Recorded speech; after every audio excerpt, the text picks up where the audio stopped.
So Vincent Roddy, newly elected president of the Irish Natura Hill Farmers Association. We're here at the AGM in Ballybuffet in Donegal. Now, as we know, CAP has been agreed in Europe. The CAP strategic plan is now being put together by the Minister for Agriculture and the Department of Agriculture, Food and the Marine here in Ireland. So firstly, I suppose you're taking on a big role here with a big organisation, a very well-respected organisation, Vincent. Let's talk about CAP first, and of course you would have contributed to the consultation on that. But with regard to the strategic plan, can you outline, I suppose, some of the major priorities for INHFA coming up now in that strategic plan? Yeah, thanks, Stella, and it's a great honour to get to become the new president of the Irish Natura Hill Farmers Association. I suppose to say that first. Just with regard to CAP, as you say, we have been instrumental in trying to develop this plan that is now draft until I know that the Irish government is going to bring it to Brussels, I think the end of November. And for us, in Pillar 1, I think it's been well out there anyway, we are looking for a full flattening of payments. That would involve 100% convergence, so that would come to €260, provided of course there wasn't any front loading. It will be impacted somewhat if there is going to be front loading, which that's under the CRIS, and that's something that we're also looking for. So you know, our policy, and that has been a consistent policy from the Irish Natura Hill Farm Association since 2017. In terms then, I suppose, of, let's talk about sucklers, Vincent, right, which is a very topical subject and a topical sector at the moment. Last week, someone representative of Teagasc came out and made some controversial comments in relation to where suckler farming was going in Ireland. INHFA has a large suckler membership, and I'm sure at this point in time, with people in whatever county in Ireland who are on commonages, Natura sites or uphills, who have suckler beef enterprises, you know, it must be very disillusioning for them to hear something like this, that the enterprise that they're now engaging in by the National Advisory Group or a person representing the National Agricultural Advisory Group is coming out with this. Do sucklers need more support? They do, of course. I think just to touch on that point, and I know it goes back even a good bit previous to that, the Climate Advisory Council came out and they recommended a reduction to the national herd. But then they went further and they says that inside of that, they says that we should reduce the suckler herd. So they specify the suckler herd, and they said that on the basis of profitability. Now, we'd always have felt that the Climate Advisory Council overstepped their authority in that. It's not. They should look at it based on science. That's what their role is. And even more recent times, I mean, it has been around science. That's what we're being told. And if you look at the science, and I think this is important. There is a report that was done by the EU Commission. It was published in September 2017, titled "Grazing for Carbon," and it talks about how extensively grazed farming systems, which by and large most of our suckler farmers are carbon neutral. I think that's the point that we have to understand here. So that then provides farmers or suckler farmers with an opportunity. We have a premium brand that is carbon neutral. And it should be getting a better price. Now, we have been instrumental as regards to sucklers in the Beef Task Force to have this natural reared suckler beef brand added, and we've succeeded in getting a marketing budget of 6 million over 3 years for that. We're looking in our budget proposals to get that doubled. And do see that there has been some progress made on that, in particular in Germany. But I think that the future I think there is a future, most definitely, for suckler farmers. And I think the Climate Change Advisory Council, I think that they need to recognise, as I said, that suckler farming is a carbon neutral industry by and large. And that should attract a premium price that can address the issues of profitability on that. And when you're talking there about carbon neutrality, and I suppose you mentioned the Climate Council there, so much has been brought in relation to the Green Deal, the biodiversity strategy from Europe and so on. And biodiversity is something that's, I suppose, very impactful for particularly Natura and hill farmers. How will farmers who are members of the INHFA or farming in these areas, how will they contribute to this target which the country is setting? Carbon budgets are due to come out in the next couple of weeks. And how are hill farmers or Natura farmers going to be able to, I suppose, cope with what will inevitably additional cost upon them to reach these targets, or to try and adapt their methods to protect biodiversity more and reach our climate targets? Yeah, and look, it is interesting, the talk in this about a just transition. and to make sure that farmers aren't adversely affected by that. And of course, everyone welcomes that. But words are shallow if they're not backed up by actual deeds. And I think it is important, and I've mentioned this before, that we need to look at what has happened with the EU biodiversity, with the designations in their current form. And we can come in a minute to what's been proposed in the biodiversity strategy. But what's happened in the current form, we've seen farmers that have struggled with the impact of designations for the last 20 years. And we've always said that these farmers, this needs to be recognised.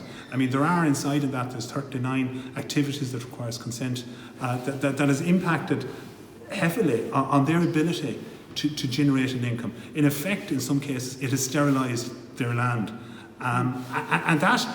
And against all that, the only thing that farmers are getting out of this is a €79 per hectare payment, but they have to join glass for that.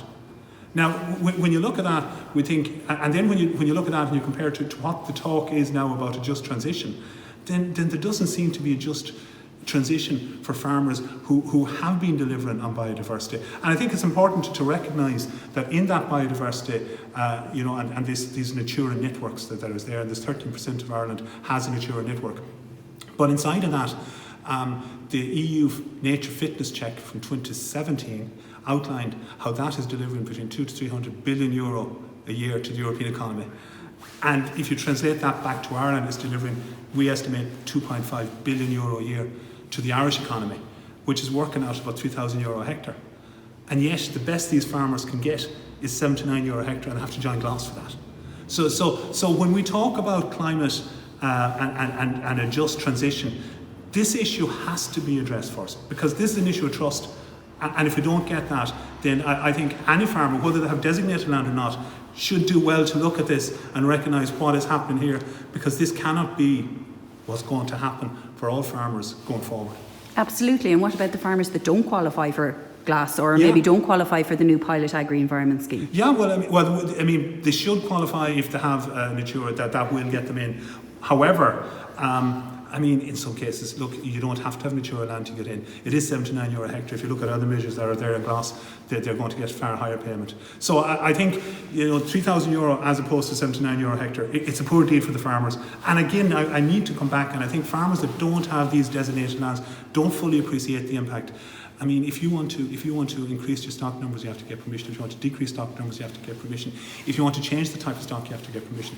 If you're doing mulch and spreading fertiliser, spreading manure, spreading slurry, or anything like that, you have to get permission. If you're going to go, if you're looking to put in a new fence, again, you're going to be looking at full planning permission. So there is a cost there. And I think when we look at climate and what we are going to be expected of farmers going forward, there is going to be a clear cost. There's a clear cost as regards labour. There's going to be a clear cost as regards the fact that they can't produce as much, so that's going to impact on their output. And there's going to be a cost on obviously on the regulations. So who is going to have to bear this cost? Is it going to be the consumer, the EU, the Irish government, the farmers? Well, CAP was introduced initially as a means to, they will always say about food security, but it was also introduced to have cheap food. And there was this cheap food policy. And Europe, when they introduced that, and there is a reason for that, because if people are spending less money on food, then they've more disposable income. If they've more disposable income, then they can spend that money on Audi cars or on Samsung Galaxy phones or whatever else. And that will get more money in tax back to the government. And as part of that, the CAP was put in place to support farmers on that. Now, we do see since that, and of course, the price of food has stagnated, has fallen in relative terms quite substantially across all sectors, over the last 40 years. But against that, then, if we're expecting farmers, CAP, unfortunately, in the last number of years, has also stagnated. And now what we're looking at is a new CAP. And they're talking about expecting a lot more on climate. And that's one of the reasons, just to come back, one of the main reasons why we've always said that we need a flat rate payment, because the dynamics of CAP has changed. It's no longer about production. It is now about conditionality under the GAECs. And we're saying that you can't, on one hand, pay one farmer 160 euro a hectare and another farmer's 500 or 600 euro a hectare if they have to comply with the same conditions. So I think that goes to the credibility of CAP. And maybe that has been a factor in trying to get the CAP budget increased. And I think going forward, we need to make sure that budget is increased.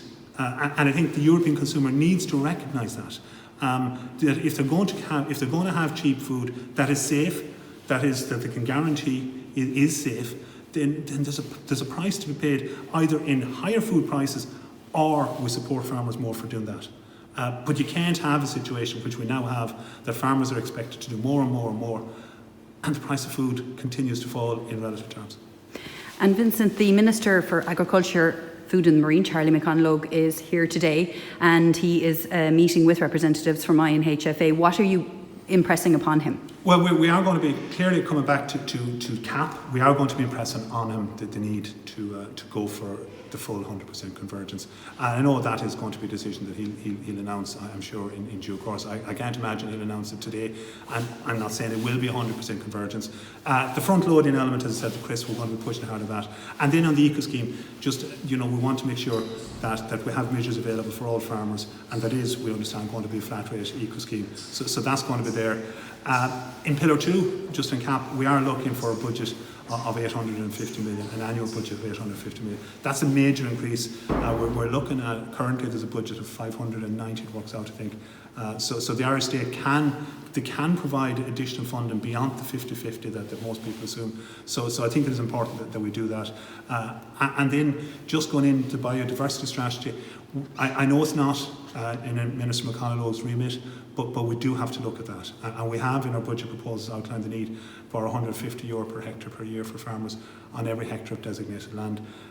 That's a figure that Europe has, and they said that's the cost of the designation. And that was figures from 2013, so we're almost 10 years on now. So maybe that needs to increase. And definitely when you look at where we are with the €2,000-3,000 per hectare that is delivering, then I think we should be looking at a bigger increase in that.